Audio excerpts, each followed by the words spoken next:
चला गया। राधे। बोल श्री भक्तवत्सल भगवान की जय। आगे की लीला में श्री शुकाचार्य सुखदेव जी महाराज कहते हैं,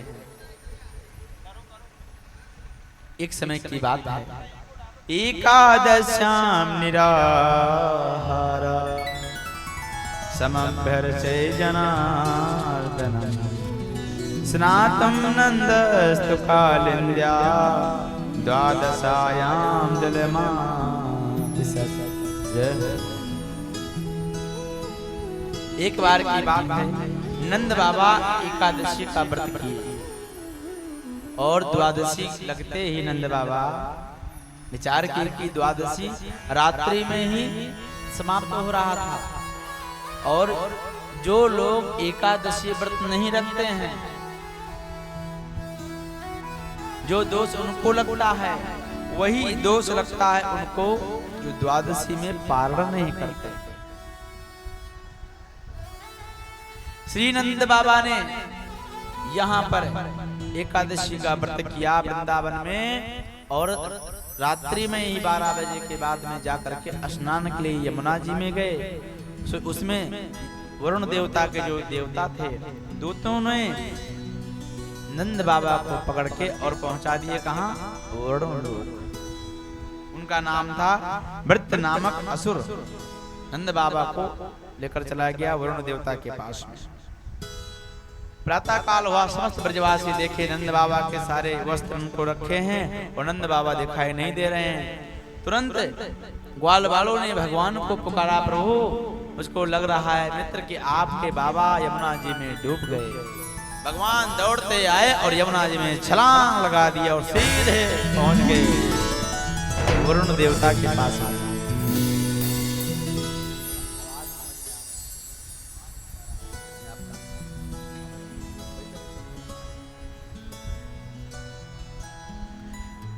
कृष्ण भगवान वरुण देवता के पास में पहुंच गए। जैसे वरुण देवता के पास में पहुंचे तो वरुण देवता ने भगवान का स्वागत सत्कार किया। श्री वरुण देवता कह रहे हैं, अजानता माम के मूढ़े नाकार वेदिना आनी तोयम तव पिता तद भवान संतुमर्हति। हे प्रभु, मेरा यह सेवक आपकी क्या सेवा करे, आपको कैसे आना हुआ? अपने सिंहासन पे वरुण देवता ने भगवान को बिठाया। प्रभु आप आदेश करते यह दास स्वयं आ जाता। बोला वो बात तो ठीक है, पहले मेरे बाबा कहाँ है वो बताइए। बोले कौन बाबा? बोले नंद बाबा। वरुण देवता ने भगवान से क्षमा मांगा, प्रभु मैं नहीं जानता था कि आपके बाबा हैं, मेरे दूत ही जाकर के और रात्रि के समय स्नान कर रहे थे इसलिए यहाँ पर ले आए। इसलिए रात्रि के 12 बजे स्नान भी नहीं करना चाहिए शास्त्रों में, यमुना गंगा आदि नदी में। नंद बाबा सामने आए और नंद बाबा को बगल में बिठा करके वरुण देवता ने यहाँ पर कृष्ण भगवान के साथ में उनका भी पूजन किया और दिव्य वस्त्र को दिए। ऐसे वस्त्र को दिए जो कभी मैला ना हो, कभी जले ना, गले ना, फटे ना।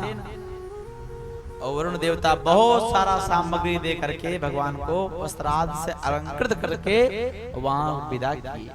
बोल श्री भक्तवत्सल भगवान की जय। जैसे ही नंद बाबा यमुना जी से बाहर आए तो तुरंत ग्वाल बाल देख रहे थे और कन्हैया को फेट को पकड़ लिए। बोले कन्हैया मैं जान गया।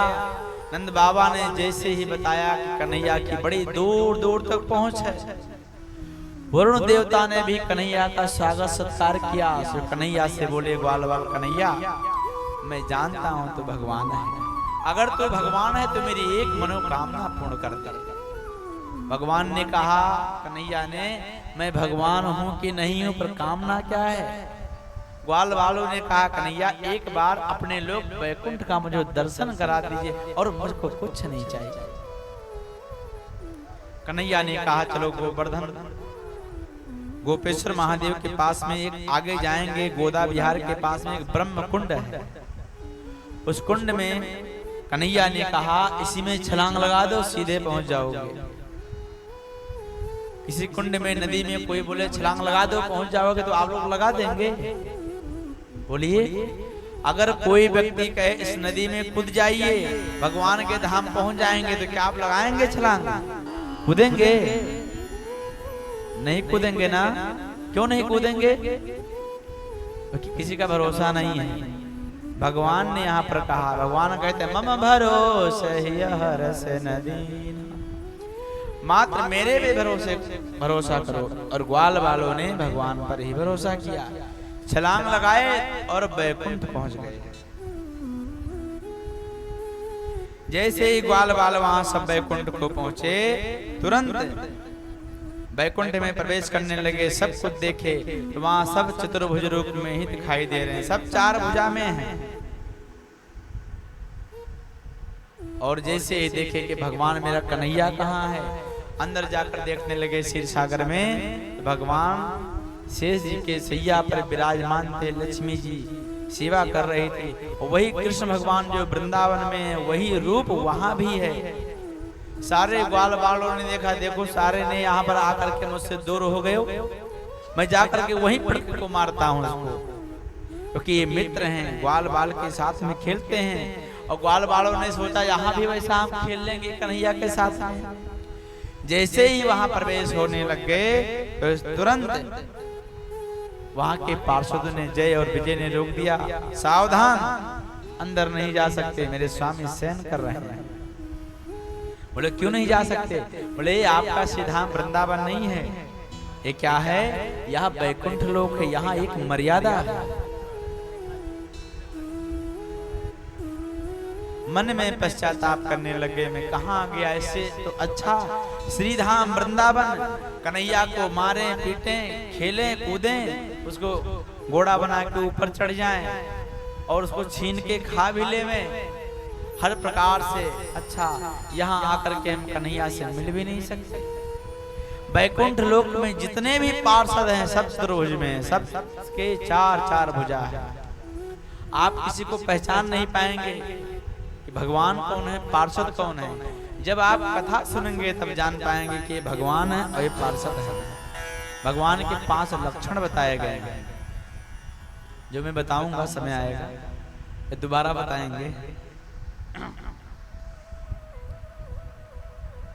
सारे ग्वाल बाल नाराज हो गए, प्रभु से मिलने के लिए वंचित हो गए। प्रभु से प्रार्थना किए, प्रभु मैं यहाँ नहीं रहना चाहता हूँ, सीधा वृंदावन आना चाहता हूँ। भगवान ने तुरंत सीधा वृंदावन की याद दिला करके और तुरंत ग्वाल वालों को वहां से बुला लिया अपने पास। जैसे ही वृंदावन में आए तो कन्हैया मधुर मधुर बंसी बजाकर मुस्कुरा रहे थे। कहाँ करूं बैकुंठ ही जाए, कहाँ करूं बैकुंठ ही जाए, कहाँ करूं बैकुंठ ही जाए, ओ कहाँ करूं बैकुंठ ही जाए, कहाँ करूं बैकुंठ ही जाए। जहाँ नहीं नंद यशोदा गोपी, जहाँ नहीं नंद यशोदा गोपी, जहाँ नहीं नंद यशोदा गोपी, ओ यहाँ नहीं नंद यशोदा गोपी, जहाँ नहीं ग्वाले और जहाँ नहीं ग्वाले और कहाँ करो बैकुंठ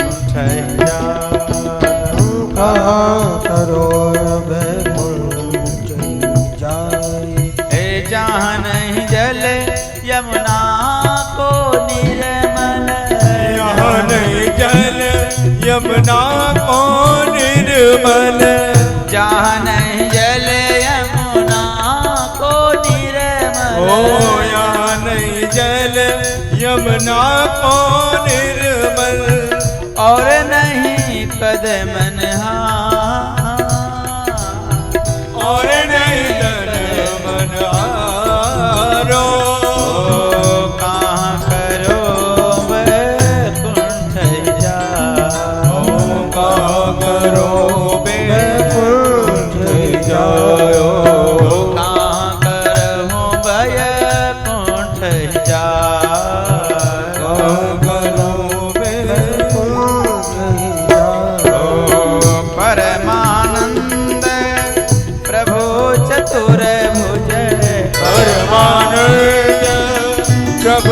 चतुर्भुज परमानंद प्रभु चतुर्भुज परमानंद प्रभु चतुर्भुज ब्रिज रज तजी हो मेरी लाज ब्रिज रज तज हो द्रधरा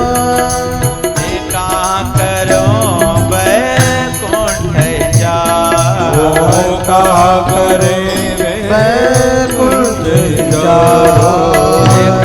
करो बैकुंठ जा कहा करूं वैकुंठ जा। यहाँ ग्वाल बाल कह रहे हैं, जहाँ नहीं नंद यशोदा गोपी, जहाँ नहीं ग्वाल और गाय गो माता, जहाँ नहीं जल यमुना को निर्मल, वहाँ जाने से क्या फायदा। श्री परमानंद जी महाराज कहते हैं, एक संत हैं ब्रज में, यहाँ ग्वाल बाल ब्रज रज नहीं है, ऐसे जगह मेरी बलाएं भी न जाए, ब्रज को छोड़कर मेरी बलाएं भी नहीं जाए। ठाकुर जी यहाँ मंद मंद मुस्कुरा रहे हैं और हर प्रकार से ठाकुर जी का मन प्रसन्न है, हर चीज मधुर है। अधुरम मधुरम अधरम मधुरम नम मधुरम अधरम मधुरम नम मधुरम हसितम मधुरम नयनम मधुरम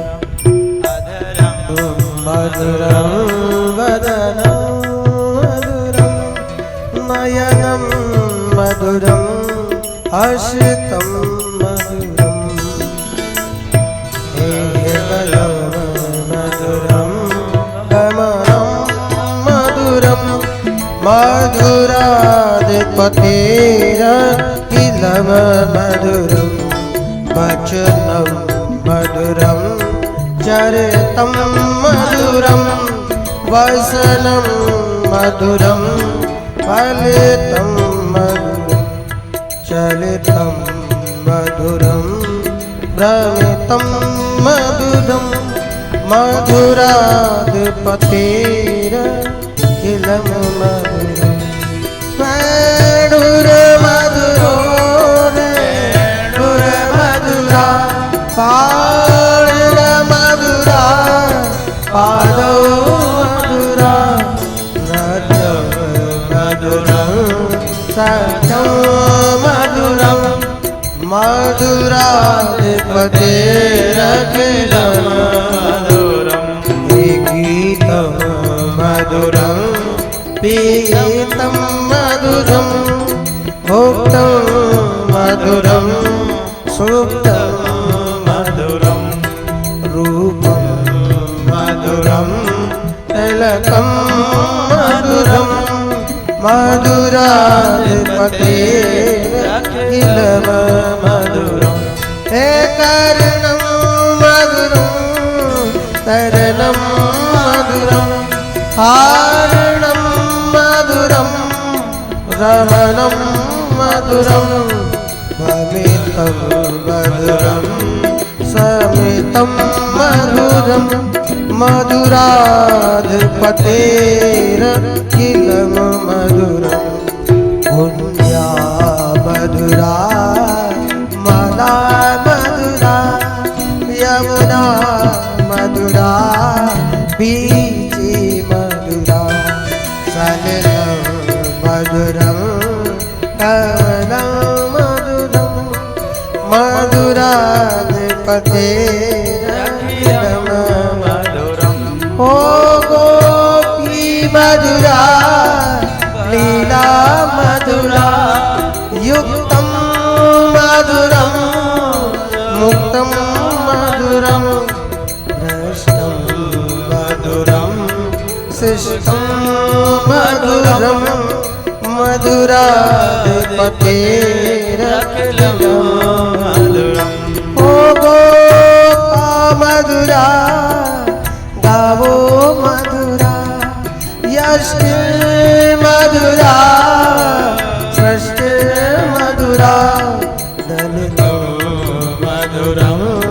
परितं मधुरं मधुराधिपतेरखिलं मधुरम् अधीरं मधुरं वदनं मधुरं नयनं मधुरं हसितं मधुरम् आदरं मधुरं वदनं मधुरं नयनं मधुरं हसितं मधुरं हृदयं मधुरं गमनं मधुरं मधुराधिपतेरखिलं मधुराधिपतेरखिलं हे मधुराधिपतेरखिलं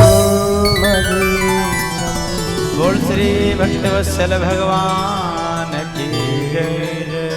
भगवान का हर प्रकार से सारे जितने भी अंग सब मधुर मधुर है। मंद मंद मुस्कुरा रहे हैं और गोपों से कह रहे हैं ते तो ब्रह्म हृदाम नीता मगना कृष्णेन चोद्धता दादृशुत ब्रह्मणो लोकम यत्रा क्रूरोधगात् पुरा यत्रा क्रूरोधगात् पुरा। भगवान ने कहा जिसे भी वैकुंठ का दर्शन करना हो वैकुंठ लोक इस ब्रह्म कुंड में गए, दर्शन हुआ, कैसा लगा? ग्वाल वालों ने कहा कन्हैया ब्रज को छोड़ के अब मुझको कभी वैकुंठ नहीं जाना है। मुझको सबसे अच्छा सीधाम वृंदावन है। वृंदावन से बढ़ करके कोई लोक नहीं है, ना तो साकेत है, ना ब्रह्मलोक है, ना शिवलोक है। वृंदावन की महिमा इतनी अपार है कि